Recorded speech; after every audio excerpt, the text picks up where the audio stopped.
What we have here is a 272 Husky, and had the misfortune of breaking the cord trying to start it. So what we're going to do is get the old cord out and we're going to replace it. And you can see how the old cord doesn't even appear to be knotted. It appears that's just tucked over itself.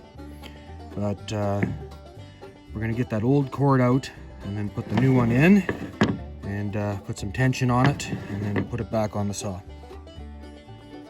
So we're going to have to get this remainder of this rope out. So I'm going to grab some needle nose and see if I can grab onto the last little piece there, and then maybe I'll pry that out and then just pull it through. Should be that simple. So what's happened to the rope is the rope has, one piece of the rope has slid past another piece and it's wedged in there. So we've removed the top part. Now what I'm going to do is I'm going to cut that off inside so that I can grab each end and try and peel it out. Woody woodpecker. Yeah, we're the woodpecker. Once we cut the rope in there and the tension came right off it, we just pulled out easy. So now the trick is we have to feed a rope in through here and back out the other side. And how I'm going to do that is with some heavy fishing line. So I'll tie the fishing line onto the end of the rope, feed the line through, and then use that to pull it through. Once it's through, it won't be a problem. But trying to shove it through, the rope just bunches up and gets thicker.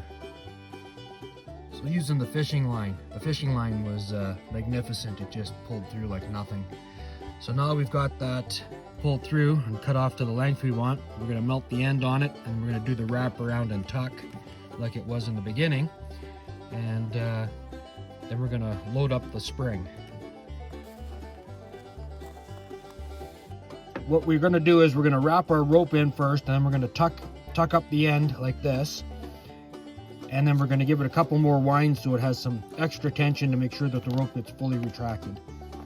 And then we're going to shove it through and tie the end of the handle on. So to get the tension on, you rotate it clockwise, and we did it about maybe 2 turns, and then we pulled out some extra rope. Now we're tying the knot on and putting the handle, and I recommend leaving the fishing line on until you shove the rope through the handle, not like what we did. No. And there we go, it's rewound. It's all done. We just got to melt the end of that rope so that it doesn't fray on us, and the saw should be back in operation. By the way, pushing a rope is easy. Yeah, the 2 laws of physics, E equals MC squared, and you can't push a rope. So to reseat your recoil, you set it in place and give the rope a little pull, and it should drop into the slot. There we go. And now you just tighten it up. Good to go. Go cut some trees. Be safe.